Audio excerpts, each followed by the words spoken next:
Welcome to the Great Beer State podcast from the Michigan Brewers Guild. The Great Beer State is a weekly show sharing conversations and stories from the passionate people who contribute to our vibrant Michigan beer community. It is made up of a mix between full-length archived interviews from the Guild's first documentary book project, A Rising Tide, Stories from the Michigan Brewers Guild, and conversations recorded in the here and now. Each episode is kicked off with a conversational update from host Scott Graham, Executive Director of the Guild, and the beer-evangelist Fred Biltman, author of A Rising Tide. Here's Scott and Fred.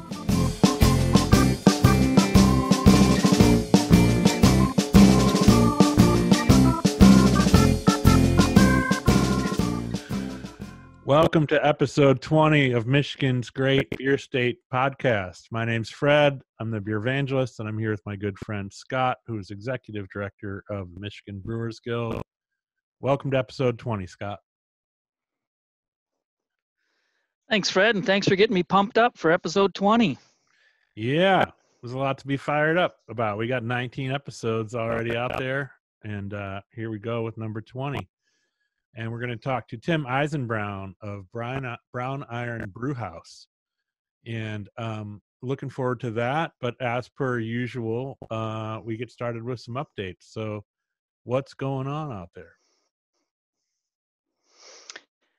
Well, it is the beginning of October, and we're, at least in northern Michigan, we're seeing the leaves start to fall and the weather change. So that makes me think about some of the outdoor seating and expanded capacity at some of our brewery members. We'll see some of that alter and change. That also makes me think about some that we've seen a little additional relaxing of COVID restrictions in that bowling alleys were allowed to open for regular patronage, in addition to they've been operating just with leagues, if I'm not mistaken.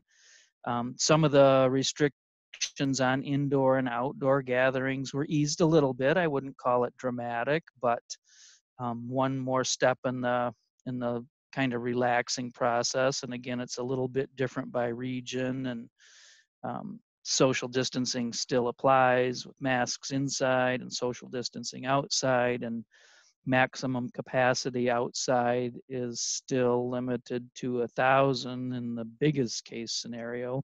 But I think it's good news. It means that the powers that be are seeing the numbers kind of in the range where they were projecting, and so some sensible easing of the restrictions is out there, and I'm hopeful that we'll see more of that and not see any further health problems. Absolutely. I think it's slightly like you said, it's somewhat it's still difficult and everything still applies, and it's still a surreal shift from what we're used to, but on the other hand, it's headed the right direction, and we need it to for our members, for breweries, and for restaurants throughout the state to make it through the winter. We've got to find a way for indoor service to make some sort of sense. So glad that that's starting to have a little bit of opportunity. I'd say it's still pretty challenging, but some progress. Yeah, the bars are still under some tough restrictions. I believe Indiana, our neighboring state to the south, has removed all the restrictions, so that'll be something to watch. We're all kind of paying attention to that, see how that goes. Do you feel that membership, the community of brewers, do you feel like everybody's settled into a sense of they understand how to execute within the order and know where to get that changing? The information's still changing, but it seems like there's a little bit more lanes of communication. Is that fair? I feel that way too. I don't feel as rushed to share all the changes with membership because there's less coming at us. So I think it's a little bit easier to get a hold of and digest. And yeah, I think people are kind of used to whatever channel they may get it through, if it's an email or watching local news or whatever, I do feel like it's a little easier to get a hold of. Yeah, and that's worth something. A little bit of settling and things moving a little at a little different pace is helpful, and that sense of understanding what we're dealing with will be helpful for everybody. So, what else? Anything else for the beer loving public or members? Maybe talk about the conference changes a little bit. Yeah, that's what I was thinking. I've been getting quite a few questions about what about the conference? What about other opportunities to get together? I am feeling a sense in the brewing community that people are really longing to spend some time in person with each other and have a beer. And our annual winter conference planned for January is not going to be an opportunity to do that. In that um, we are planning. I wouldn't call it a, a, a virtual conference, although in some sense it is. We're really trying to be creative with planning the event and not simply take the normal conference format and present it virtually. We're trying to really think it through and make it more user friendly and take advantage of some of the opportunities that actually exist with not having presenters travel to a central location in Michigan in the winter in January. So there will be a virtual experience that replaces the conference, and that'll happen in early January 2021. Details to be determined. Does that sound about right? Exactly, and it's going to be a shorter format. I'm pretty excited about it. I started out kind of pessimistic about it, but that's come 180 degrees, and I think it can be really a fun and cool event. And my guess is that some folks will get together in small groups to kind of watch on the screen and get together that way. I would guess. That sounds like a fun way to do it. And then, of course, there are conversations about festivals and when people can get back to those. And again, those are very social times for many of us, and we're all missing it. And the next festival on our schedule would be the Winter Beer Festival in February of 2021 at the Fifth Third Ballpark, just the Grand Rapids. And we haven't made any determination about that event. Obviously, we're watching it closely, and it's coming up quicker than you may think, or that you may initially think, because normally we start making specific plans, including putting tickets on sale at the beginning of December. And even if February 1st we feel comfortable and there are no restrictions and we could have a full-blown festival, we can't plan it between February 1st and the end of February. So we really need to know what we're doing in by mid-December or so, and that's coming right up. So I guess I'm not going to say stay tuned, but I will say we're watching it closely, and it's part of the ongoing challenge that we're all facing. Yep. And it'll be a minute before you know what's going on there. And I was just thinking we're a bunch of huggers too. So from a conference point of view and even from a festival point of view, I think we got to be clear of the hurdle pretty decidedly, because they are social events and we do hug and high five and backslap and get together. And we need to make sure that's all right for everybody before we can jump into that sort of activity. Yeah, I've said quite a few times that our events really, like you're saying, they don't lend themselves well to a social distancing concept. They're about socially being pretty close, and sometimes so as close as hugging, Yeah. or I've seen smooches. Yeah. I've been part of it, I'll admit. That's right. Yeah, so we got to be ready for that. Um,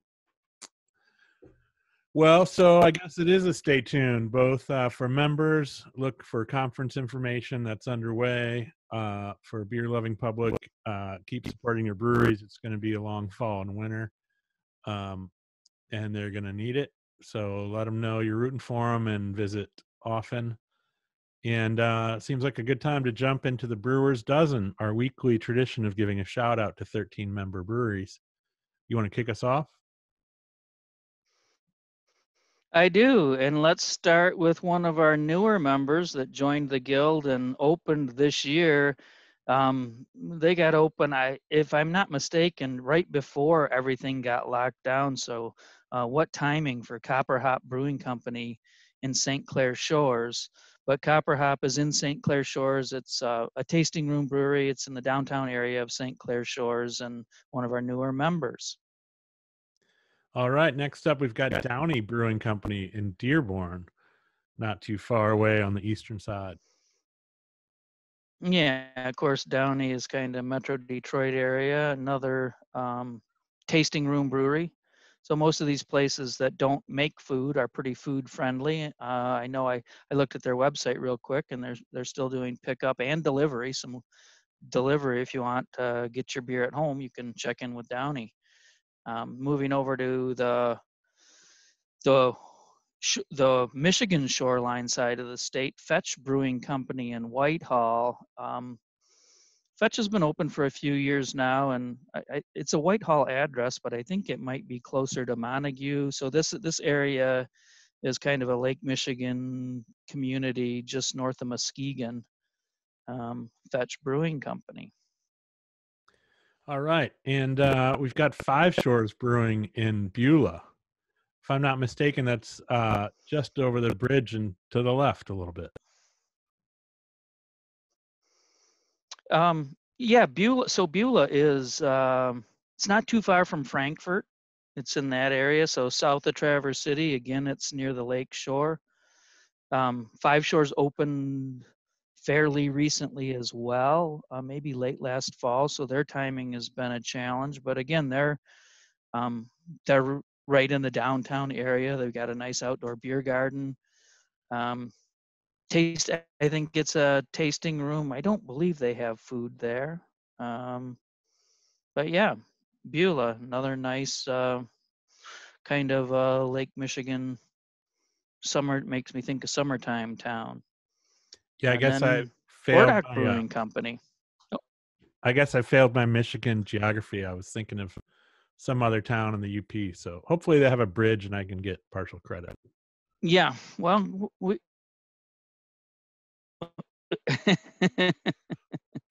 yeah, we'll give you a pass, but not an A.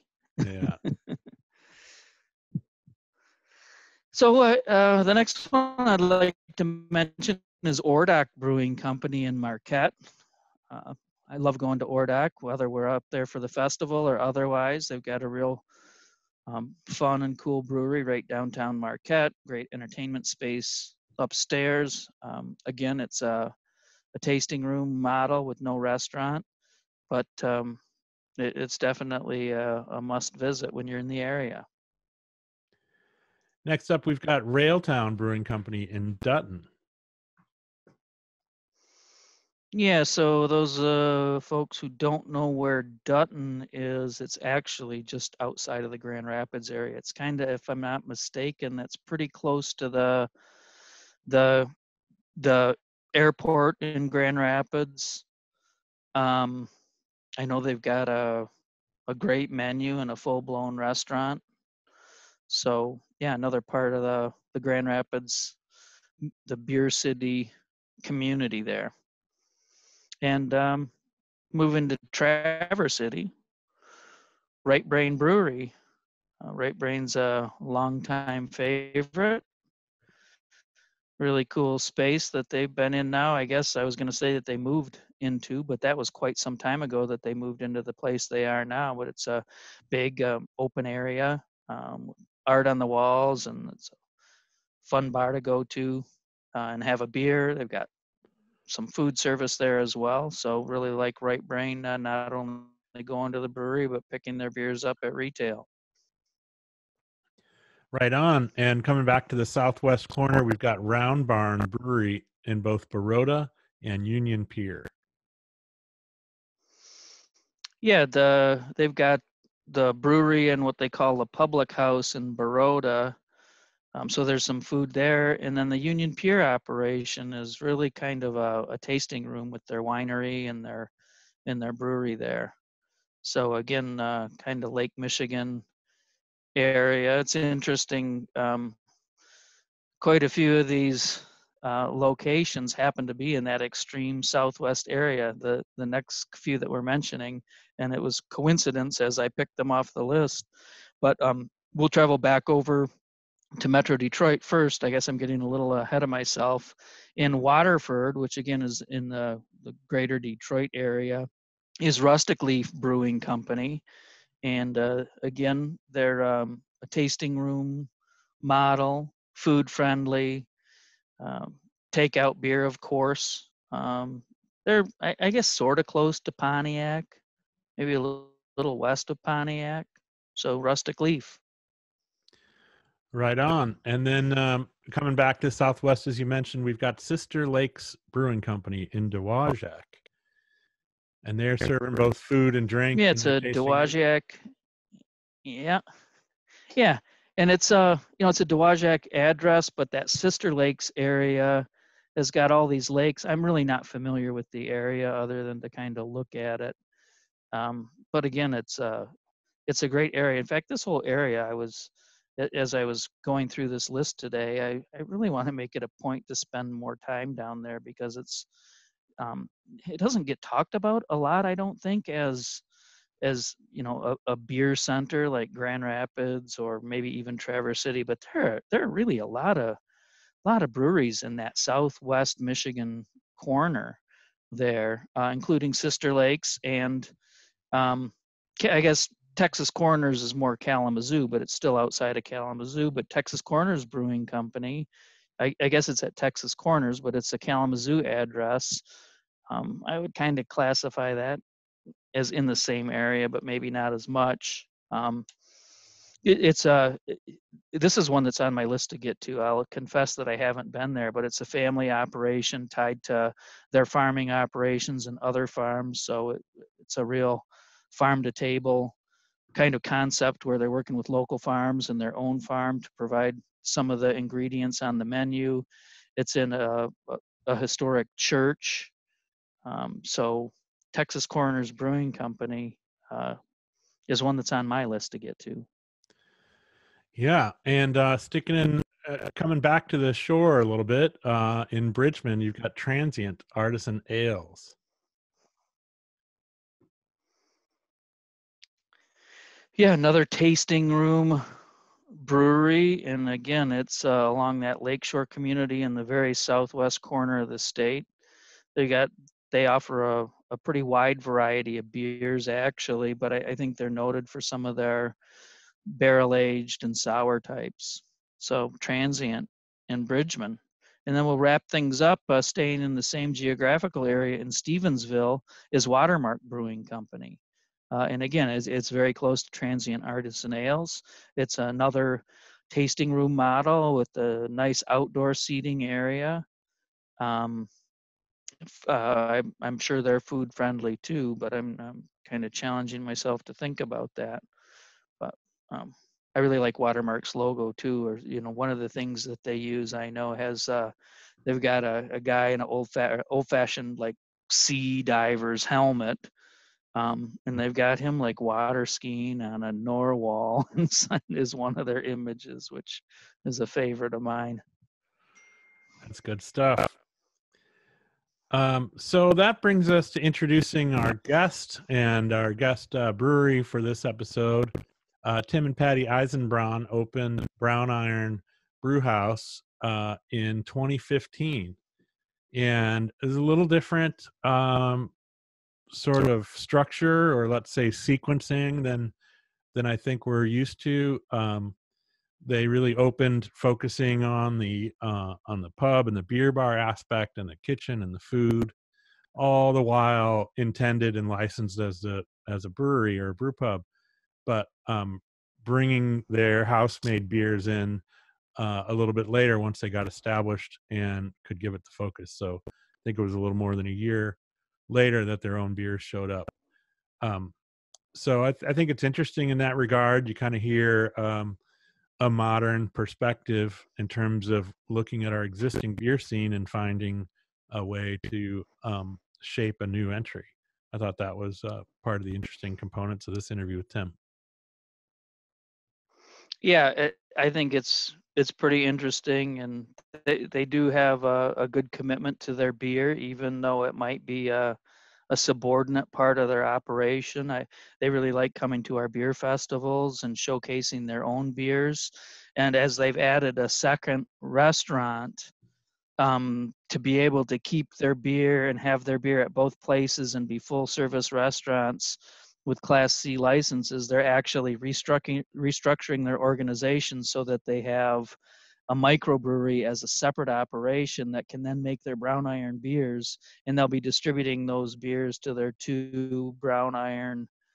Um, they'll be restaurants. They won't even be brew pubs. The only brewery will be the Brown Iron Brewery, but they're staying really true to their beer focus, and I think going to great lengths to take their passion and love for their own beers and continue to have that be part of offering other beers as well as having a great hospitality experience. Yeah, and that was kind of, you can hear the gears turning because some of that discovery was in process. As we talked to Tim, they were just before going in front of the MLCC to figure out that path, and that's something that we've seen adapted over the last couple of decades. That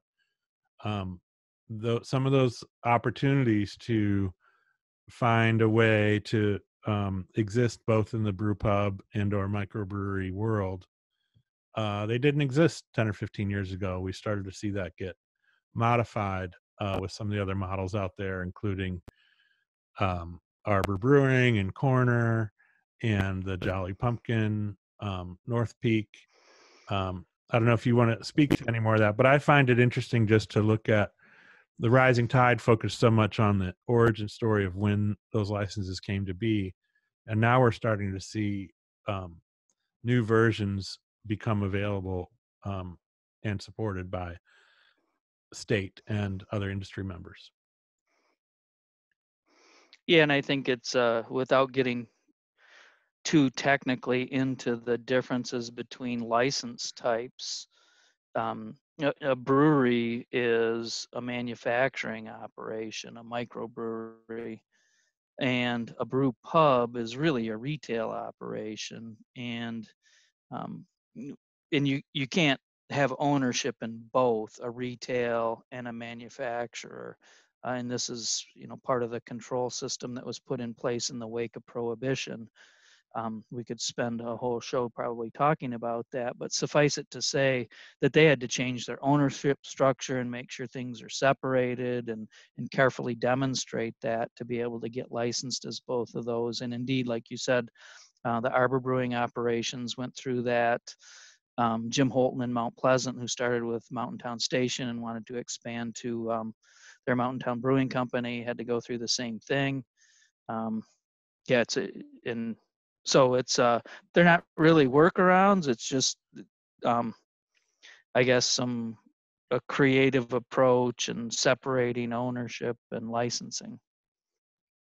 Yeah, and I think it's come up a few times on the show, and I guess it's just one more time to let people know that the consumers may not feel the difference in some of those establishments because the microbrewing manufacturer's license allows it to act a little bit like a retailer and welcome people in and sell food and drink, as long as the alcohol is made by them. And the brew pub makes their own beer, so they can look and feel very similar to the consumer. But it's, I guess, an opportunity for us to share that there's a lot of moving gears behind the scenes. There's some very specific levers that need to be pulled to abide by the regulations per license, and that's some of the paddling that's going on underneath the water. And I guess where we were talking about this was introducing Tim from Brown Iron as a recent example of finding a way to make that work.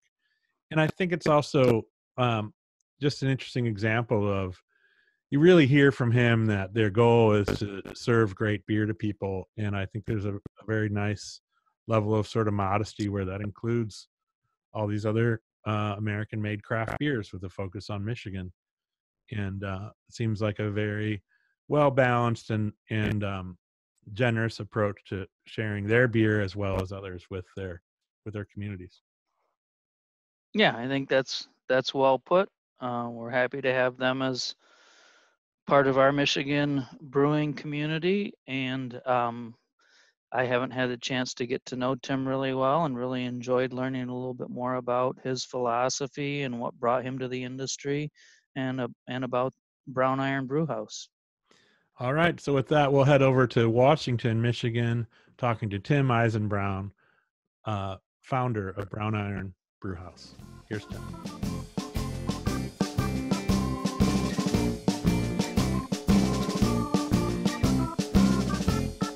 Welcome, Tim, to Michigan's Great Beer State podcast. We're glad to have you on today. Thank you. Appreciate the time. Yeah. So I would love to just get started by talking about how did you end up in this world of Michigan beer and brewing, and how did Brown Iron come to be? It's a long story, as we all say. I remember the first time I had a chance to go to a craft brewery. I think it was Goose Island in 1991, and I thought, this is fantastic. You know, it was a real big change to me. Unfortunately, I was just out of school and didn't have much in the way of funds to start anything at that point. So it was really neat. And so my career progressed. I worked in commercial real estate as an appraiser, and I have since that time, basically. And it was just something that was always in the back of my head, just knocking there. And so over time, as my kids even grew, were born, and back in the 90s, I was taking them to the beer festivals, or, at that time they weren't quite as big as they are now, but it was just, little festival here, little festival there. And then probably back in 06, 07, we had an idea of maybe doing this, and we really formalized it in 2011. During that time, I went to Siebel Institute for brewing. And if I could have taken the time, I would have loved to go to Doman's, but I had been homebrewing that whole time as well. And I still think about all those beers we made over the years, and it was time to either do it or don't do it. And I think we made the decision to do it. And we looked at making our own brewery. We thought, but at the same time, I thought it was a little bit pretentious to say, hey, my beer is the best. You got to come visit me, right? So I thought, I like all these, I've been going to these festivals, and I really enjoyed it for such a long time that I wanted to have them all there, So, and I saw a couple models we liked. Like, for instance, we went to Hop Leaf in Chicago, and we've gone out to Falling Rock out in Denver. We've been to all these places, and we really enjoyed them. And we thought, okay, we got the beer covered. And then when I was going through my classes, and I met other brewers that were starting out, and I said, you guys going to do food? And they're like, I don't want to do food. That was always the Achilles heel of most brewers. Don't want to do food. And we said, well, we have to do food. We made a decision to really that be a focal point of what we were doing. And then we set off from there.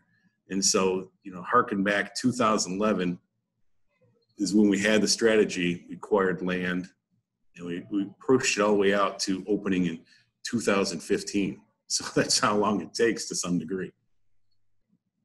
And really, we've been open for 5.5 years in Washington. We just opened in Royal Oak 1 week before the pandemic hit. So it was a little unfortunate timing, but it is what it is at this point. We're not, it's nothing else to say about it really, except for it's a bad time, But we're making it. It's all good, and but like I said, our focus is obviously American craft beer and good food that backs it up. It's a scratch kitchen in both locations, and we also have our own beers.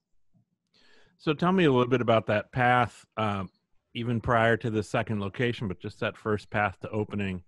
As you were imagining what you wanted it to be, I hear you walking through kind of considering food, considering pouring beers beyond your own. What were the other sort of imaginative features of what was going to make it your brewery? Like, what was driving your creative engine there in terms of creating something I see out of exactly nothing? what you're talking about. Yeah. For us, I think it really came down to, we wanted, as much as I like, the idea of I'd be this gigantic brewery, I would distribute across the nation and whatnot. We always felt like there's more of a connection when you're talking about being inside of a community or being part of a community. And that was our focus. We talked about having an industrial theme with our brew pub. And the goal was to be, more of a community place. Communal seating was essential. We wanted an outside, table area. So we did have, like, we call it like our German industrial theme to some degree. My name is Eisenbraun. So obviously iron, Eisen, and Braun for Brown. That's where that came from. And we looked at all these names and we kind of made it part of what we are. And so it does have that German twist on it slightly. And but communal seating and being, like I said, being integrated with the community, whether it's charity events, someplace for meetings, etc. That's really what our focus has been. And did you have your location and or community either or picked out as you initiated the plan, or is that something you went? That's a great question. That's a great question, because I looked from every, I took working in real estate, I took sort of, drive times anywhere from an hour from my house. And we ended up finding something that just came around. It was about 5 minutes from my house. So it worked out pretty good, because I was looking at anything from, it was the larger metropolitan area of Detroit. We had no intentions of going to Lansing or Grand Rapids area, but we looked everywhere in Detroit. We were trying to find something that had a little bit of a village theme, something where we could own the land and build it from scratch, because we couldn't find what we really wanted. We found buildings that had, kitchen in the basement, kitchen on the upper floor. It just didn't work out. So that's why we kind of just built it. And Washington Township was great to work with in the long run. We definitely thought that it was the right place for us. And it's, we looked there today, and we were very fortunate to really land there. You look there today, there's at least 500 new homes being built today in there. And it just turned out it wasn't on like something like a Hall Road, a traditional retail corridor. It's like further north of 26 and Van Dyke, and it's a little out of the way, but at the same time it benefits us from what I can see long term, because it's definitely, it's one of a kind type of thing. It's not in a strip center. It's by itself, and that really helped us define who we were at the time. Yeah. And so what was that like getting open? I just picture coming from another career and you're going to Siebel, so you're getting a practical education. But there's a shift to when you're moving into a building and setting up a system, and then preparing to open doors for the public. So can you describe what welcoming, the approach to and the act of welcoming customers into your space? What did that look like? Well, it's nice. My wife and I both jumped in this with, both feet. We dove into the deep end, and our other partner, Denny, he was he's a classically trained chef that had his focus on, smoked meats or barbecue even. And so for us, we hired a right general manager, Wendy Pulaski, and it did seem to go really well. I will say that the challenging thing is the kitchen. It's the heart of the organization. At the same time, it is something that, I worked probably 3 or 4 years at different places in college, working restaurants or even growing up, even younger, Wendy's, for example. It's a big difference between working a line when you're looking at 75 tickets up there at the window and being able to manage those things. And the instant we opened, it was packed. There was nothing, like I said, we don't have as much competition there, but the time we opened, it was just literally packed from day one. And with the exception of, some weird days where storms or snow, it's been busy, all the time. And we feel very fortunate, like I said, where we're at. But we were there, probably, a solid, myself, I have another job. I still work in my other job too. So I feel like I was planning on getting out this year, but things changed a little bit. Yeah. But I was, like I said, I'm typically risk averse to some degree. People say, you work in the restaurant business? I say, yeah, to me, it's somewhat calculated, or, I try to put as much analytics on it as I can to some degree. That's my background.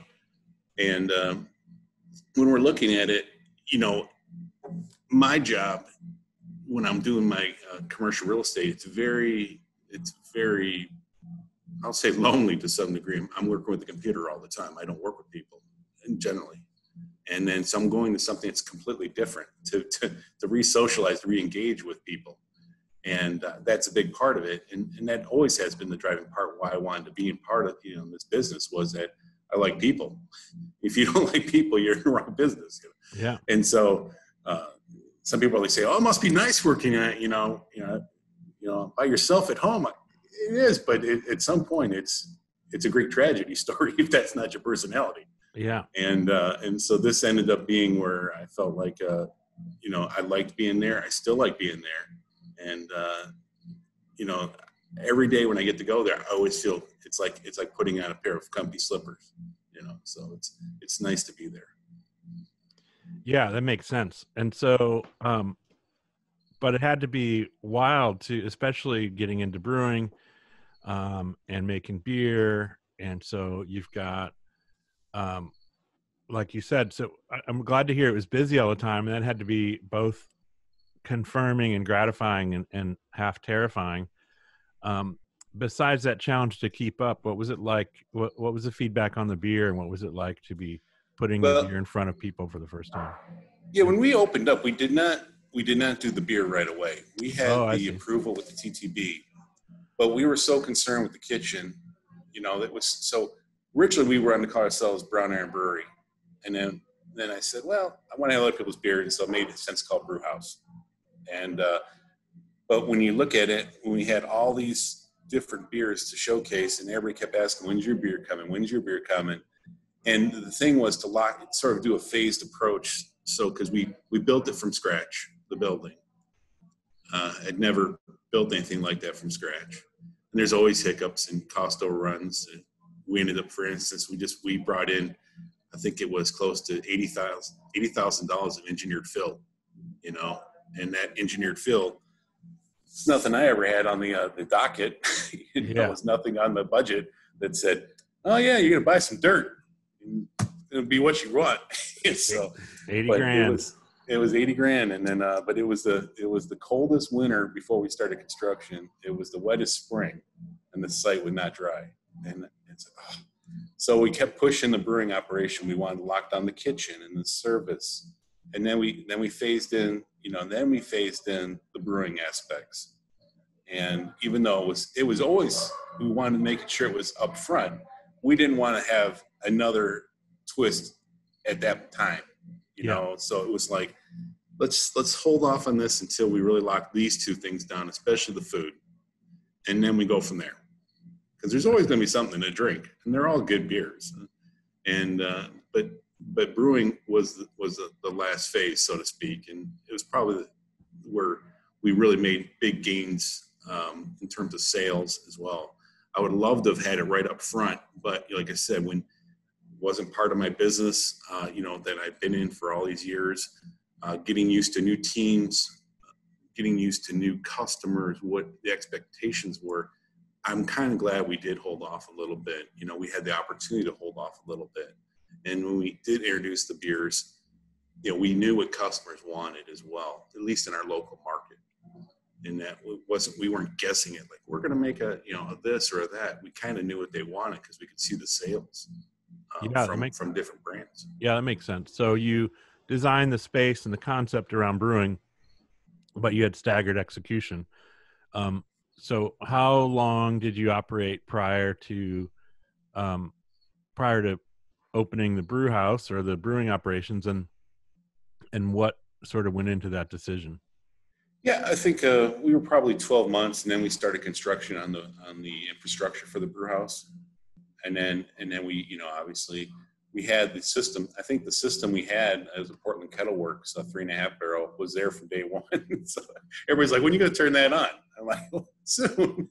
It just kind of was a little annoying story, but but the goal was, we didn't want to go into debt paying for a brewing system, so we get a little bit, and then we would phase in different parts, like buying the glycol chiller, or we were buying this equipment. Today we have 7 barrels in the brew house, but it took us, it was just a cumulative effort, since that, that sort of that 12th month, and then we did open probably about 18 months after we opened. We started making beer full time.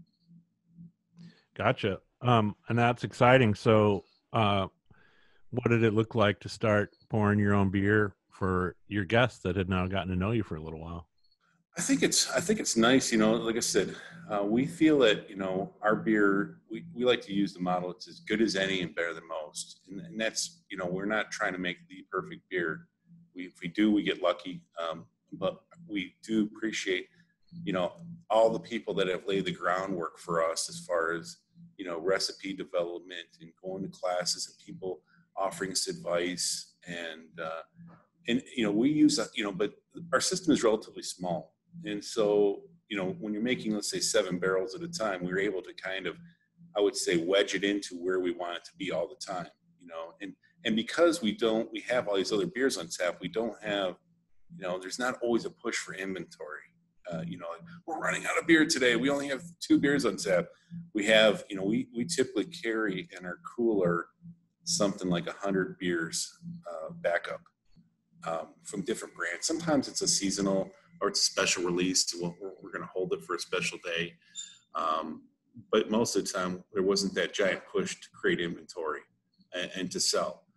And so that was nice. And we could always make sure it's what we wanted.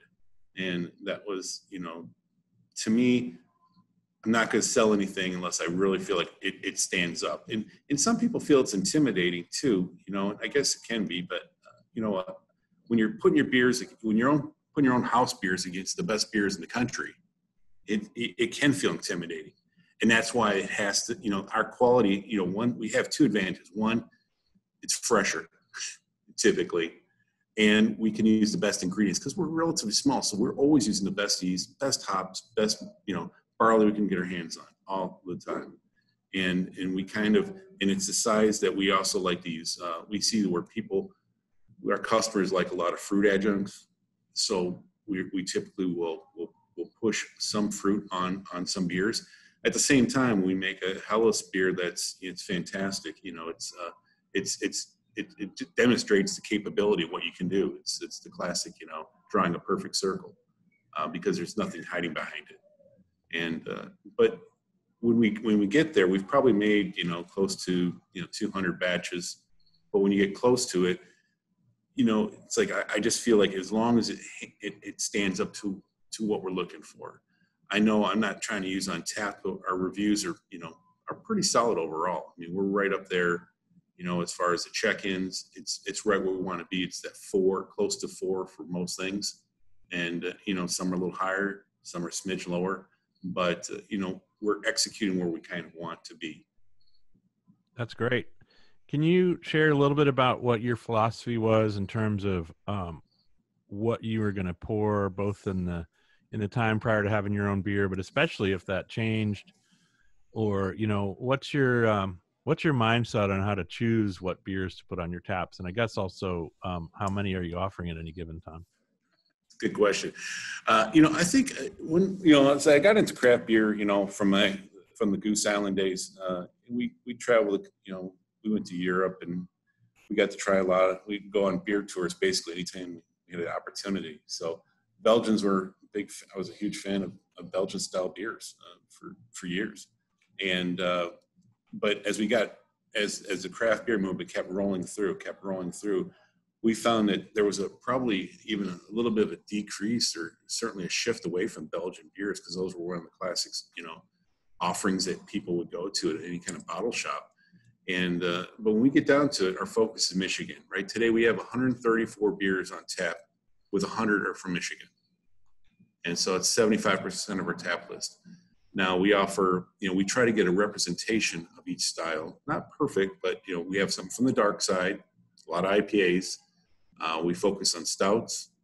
And then we have 6 hours at both locations, 6 ciders at both locations. Now those lines are, gluten-free.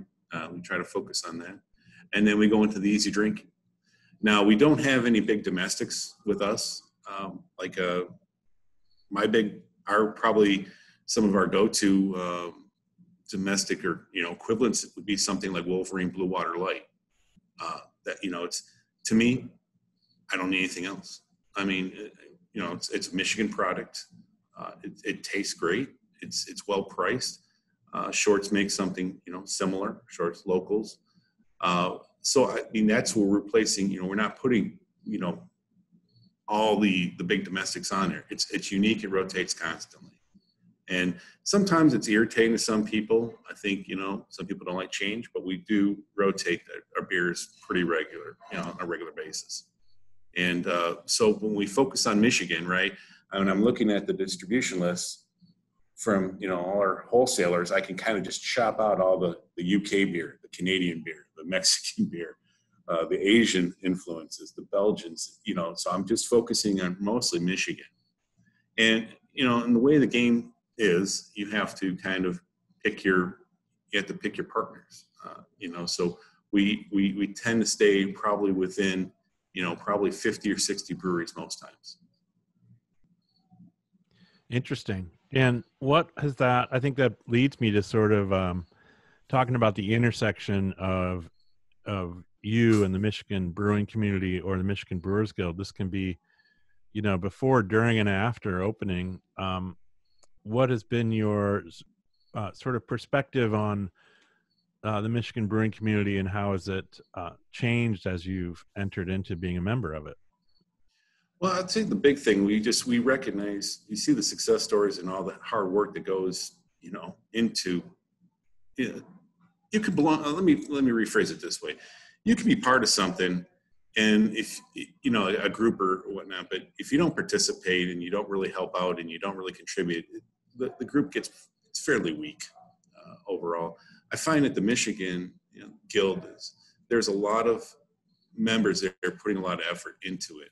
And most people, if I call them up, they're happy to help out at any time, and that's true. We'll help out as well. And I think that the festivals and the education that we get, it's paramount to our long-term success. It builds customers for us. It builds a better quality experience for our customers. And long-term, it does create enthusiasts that are enthusiastic about coming to places like Brown Iron. And then at the same time, we'll say, hey, we're out there, we're going to be pushing more like a travel blog when we get back to traveling a little bit, that we can kind of talk about our experiences at different places as well. And the goal is to be inclusive. And I'm happy to always promote somebody else, So I said, when we do beer dinners at our local, well, we haven't done them lately, but when we do our beer pairings or beer dinners, we're always talking about other people. It's like I said, we are part of the experience. Ours is, we're trying to offer ourselves as a slight product differentiator, where we're offering something different in the market by offering Brown Iron beer. But at the same time, we are definitely pushing, Michigan product all the time. Do you recall when you first came across the Guild? Was it as a consumer? Was it a festival? Like, when did you first kind of take notice, and how did it relate to, or not, to your sort of inspiration to become a brewer and a brewery? Well, yeah, I think it probably was the festivals when we started going on the first ones, and we saw the camaraderie. And like I said, it's something that is completely opposite of my daily life, where you're talking about, when you're talking about yourself in a computer running analytics or reports relating to accounting or finance, those are pretty dry, I would say, dry as it gets. But here you're talking about something where you're talking about getting out, talking to people for a half hour, get where they're outside of their daily lives and grind. The festivals have always been a place where, idea sharing, collaboration. And so we're talking, man, I can't remember the first time I came across the Guild. It's been so long, but I know other, I've come across other guilds as well, but I think the Michigan one is right up there as far as what I can see, Yeah, great. So tell me about the inspiration behind your second location, and then I think obviously there's a whole new breaking story with opening in 2020. But prior to the pandemic, what fired you up and inspired you to open a second location? Well, we had the opportunity. We worked on this plan for, I think, about 2.5 years prior to opening. So it was something that, by the time you open, that wheel has already been die cast and it's rolling down the street. And it was just, we looked at it, we felt we're at 13 in Woodward in the Beaumont development. And we liked the idea there's a new hotel coming in, we have the hospital here. We're not in the downtown area, parking's free, little things like this. And we thought that it was a good idea. So we came here, and the first week was fantastic. So, and then we went into the dark days. But overall, I think long term this will be a strong location for us. But it was also to a little bit to develop more of a business operation, not just a single restaurant, where we can, when we're doing our accounting, both locations parallel each other. And when you're talking about you have accounting in the back operating, you have management in the back operating. There's some efficiencies with having multiple stores. Mm-hmm. And it also, in long term, you'd like to say defer some risk too, but not this year. Long term, yes. But I think if you're looking at let's say down the road, we feel that some of these efficiencies will come into play, whether it's buying, idea sharing, etc. But so it does have the same theme here too. Now we don't have as much outdoor space at Royal Oak as we do in Washington, but we have meeting space here, which so right now we're in one of our meeting rooms, and we're really not using them, so it's kind of a little different thing, but long term, I'm pretty optimistic on the industry and just trying to get farther away from this thing. Yeah.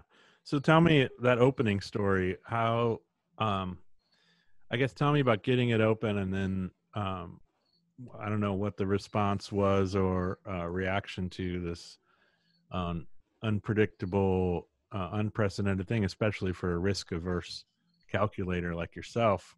This couldn't have been on the sheet as a potential. It sure wasn't. When we opened, I think the first week we had about 4,500 customers inside. Wow. 4,600 customers come in through the doors on the week one. And, oh yeah, things are great, and then we turn around down to closing the doors basically, and shifting to a carry out model. And, like I said, it was nothing I even remotely anticipated. That said, I think that some of the, things out there did mitigate the damage. I know there are still many places around the country and in the state of Michigan that are struggling. But I do feel like some of the initiatives that were launched locally and through the federal government did help out. Our timing wasn't great for this location because we opened in really March. We had staff coming in February. So really the PPP didn't even really impact us. We couldn't really jump on that wagon because we were almost like not open. So it was tough. And we just had to transition into a carryout model. But when our building here, we're at 6,900 square feet at this location. So it's not small, and then you're saying, oh, you're gonna be a carry-out restaurant that you could operate in 1,800 square feet or 1,400 square feet. It was definitely tricky to shift. At the same time, people don't know you're there, So Yeah. it's sort of the comedy or Greek tragedy, whatever you want to call it. But at the same time, we're getting there. Every week we've been open, sales have improved. We're just trying to build that base of loyal following, that loyal customer base. The tough thing, I will say this is by far the biggest obstacle to everybody's happiness and success right now, is that you cannot engage with your customers like you used to. Like our focus has always been events every week, beer dinners every month, getting to know people. At Washington, I could, I know so many customers. I know their personal stories. I know how many kids they have. I know where they're going in life. I know when they retired. And here I come here, and because of COVID, I'm distancing myself from my customers. It's tough to get to know them and build that repeat business and really be part of the community when you're trying to stay distant. Some people feel they don't even want to walk up. They don't even want you walking up to the table, let alone, trying to engage in a long-term conversation with them. And so hopefully, like I said, we get back to the other side of this. I'll be more than happy to tell you how it went. Yeah, it's really counterintuitive to a lot of hospitality instincts, and that's, I think, hard on us all, both in terms of, like you said, it's difficult for you to develop relationships. I think it's also just, for me, it's sort of difficult because it's contrary to how I like to be. So I've got to fight my instincts the whole way. And, that's a necessary part of it, but it can be hard. Even the staffing issue, like I said, we had staff in. We had staff in for about 2 or 3 weeks. Actually, and then next thing you know, we just laid off. Between both locations, I think we laid off about 90 people. That's great. That's rough. We had never had a layoff before, ever. I was like, "What's this from the state? Oh, layoff notice." And then they just kept flooding in. It was like, "Oh boy, somebody filed for unemployment." It was like.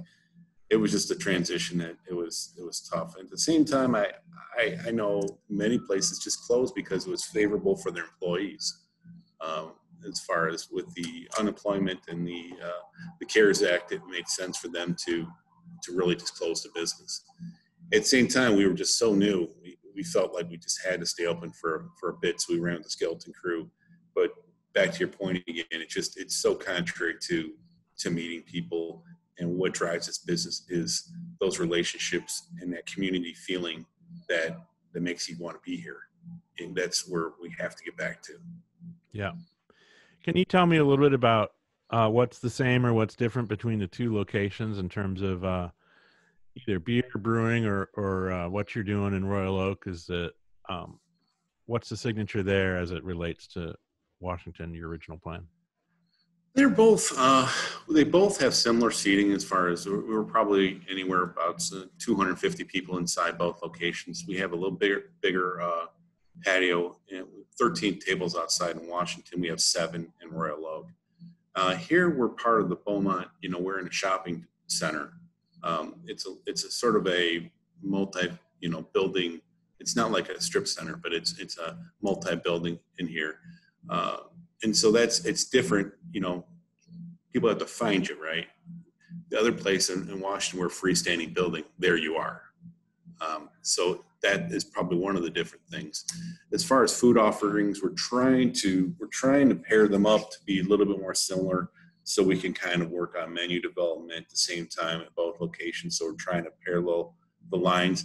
The big thing right now is what's holding probably us back from getting back to where they're equal to some degree or, very similar, is probably staffing has been tough in the kitchen and out front.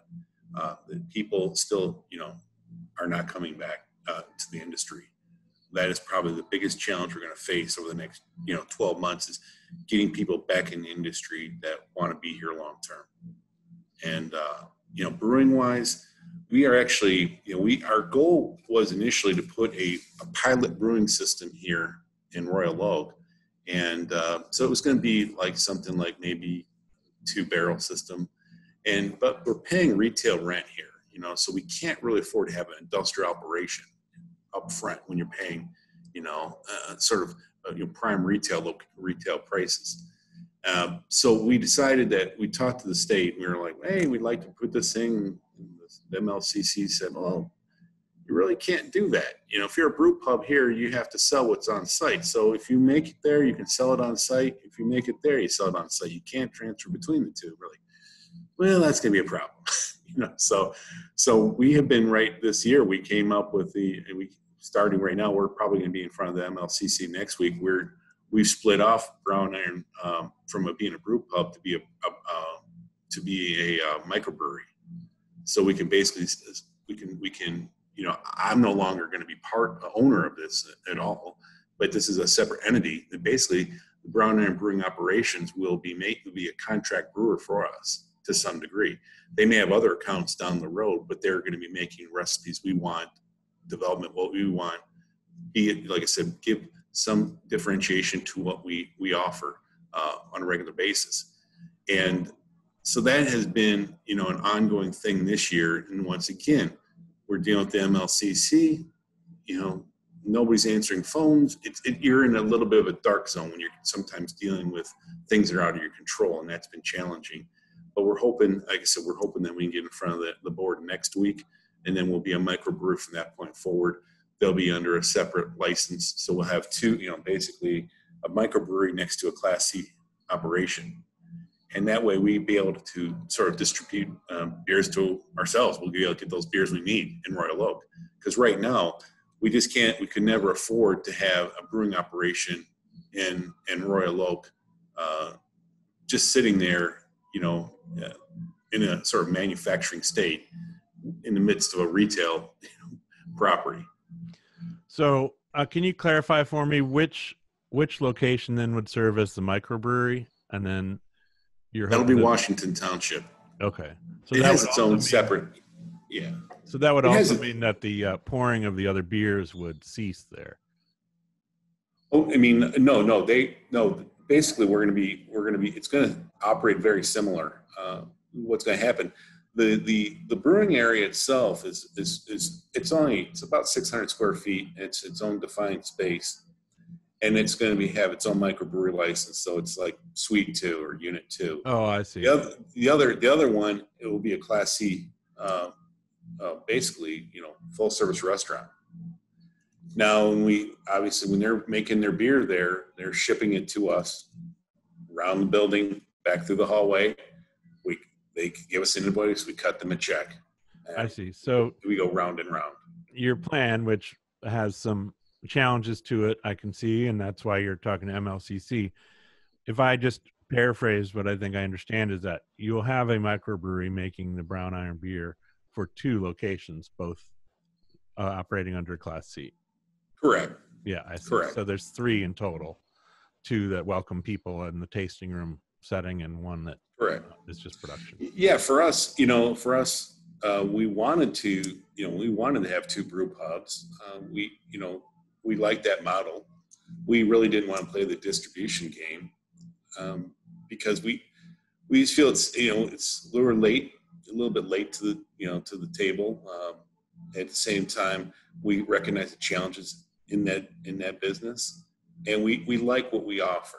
But at the same time, when we can't transfer any beers between each location, then it was self-defeating to some degree. We're like, and I'm not trying to rewrite any laws or anything like that, but it doesn't make sense for us to to recreate the wheel on the legislative side.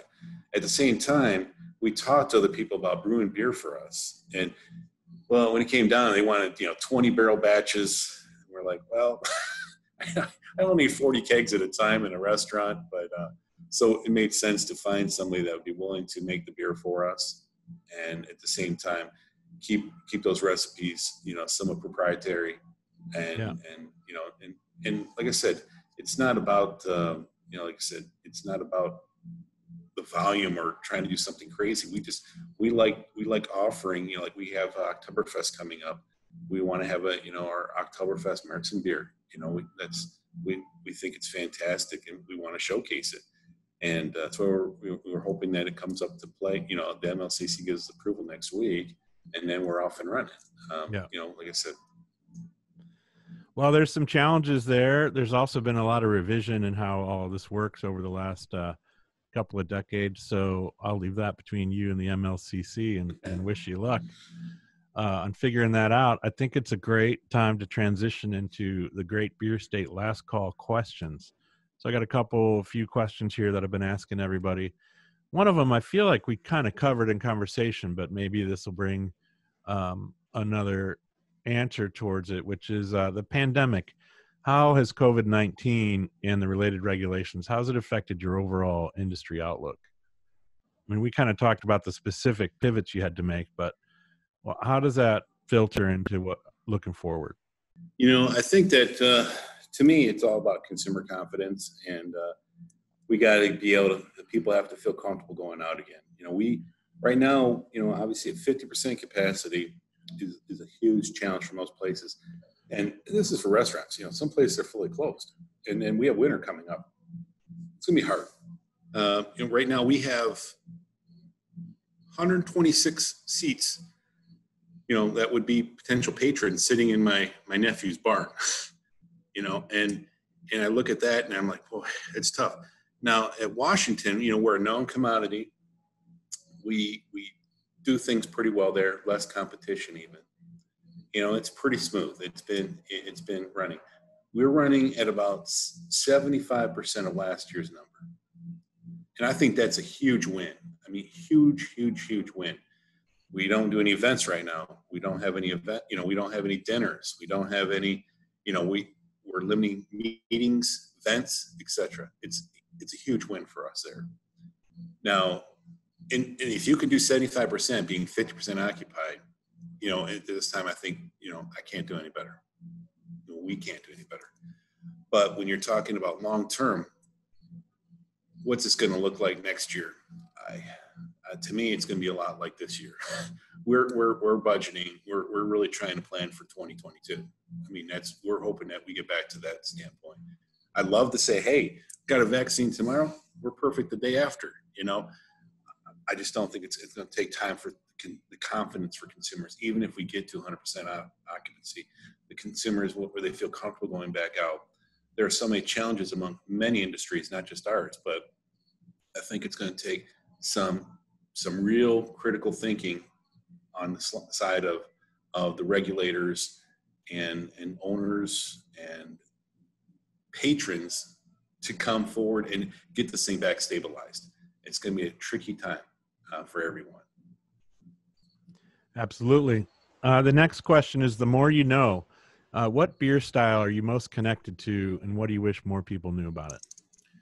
I would have to say, like, to me, I like the crystal German, the Weissens. To me, that it's a nice one. Somebody else say it's crystal, you know, Weinsteffen, crystal Weissen. And they say, what is that beer? I said, well, it's filtered wheat beer. Like, never had that before. Don't see it too often, but it's nice and crisp.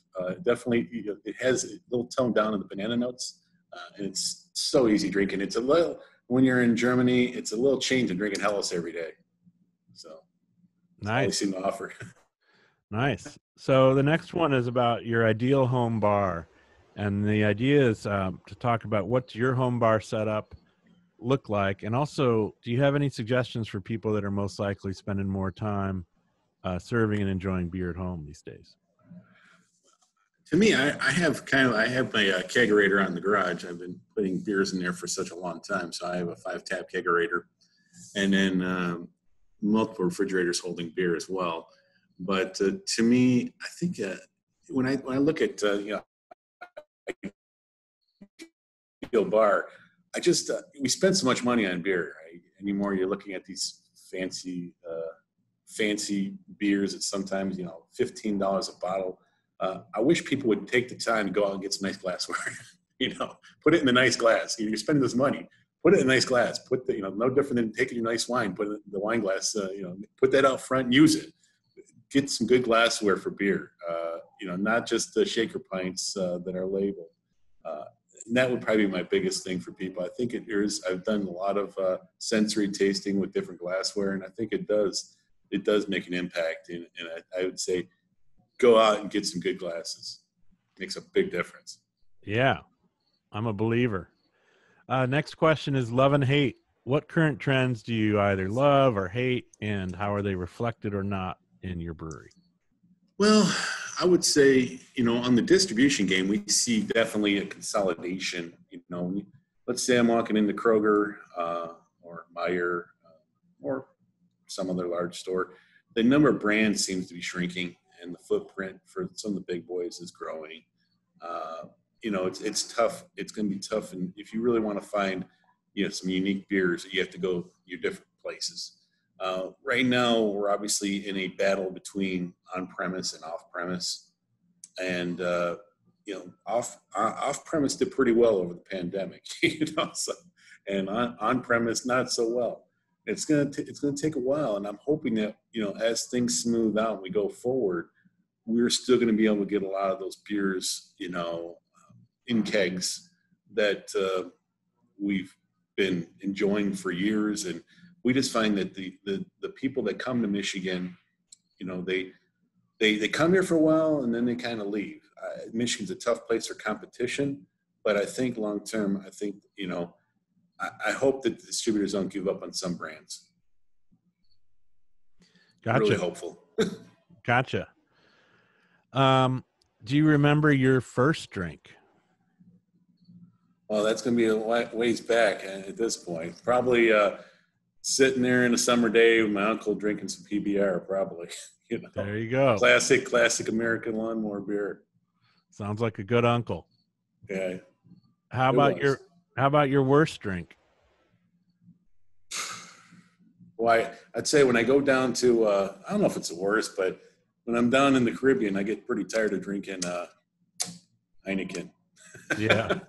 It gets pretty old pretty quick. Yeah. So, but you're in the Caribbean, so it's a win. You can get through. Got to win some, lose some. Yeah. So last up, who is a bucket list drinking companion for you? Somebody who you have not had a beer with yet, but that you would like to. Well, I do think that Frank Sinatra, but he's long gone. But there's no rules, alive or dead. I gotta go Frank Sinatra then. He seemed like he always had a pretty good time. There you go, the chairman of the board. Yeah, absolutely. Well, Tim, I appreciate you spending the time with us today, and thank you for doing everything you can to bring beautiful beer to people in your communities. Just appreciate you being part of ours. Well, thanks, Fred. I really do appreciate it. Thanks for having us on. See you around. Thank you. Bye now. Thanks for listening and sharing while supporting Michigan breweries and craft beer everywhere.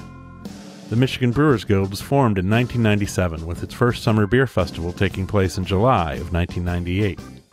Its now 5 annual festivals are dedicated exclusively to Michigan beer brewed by more than 270 member breweries. The Michigan Brewers Guild exists to promote and protect the passionate Michigan beer industry in every way possible. To learn more, visit us at mibeer.com or say hello on one of our social media pages, as we love hearing from you. From coast to coast, from far and near, let's drink Michigan beer.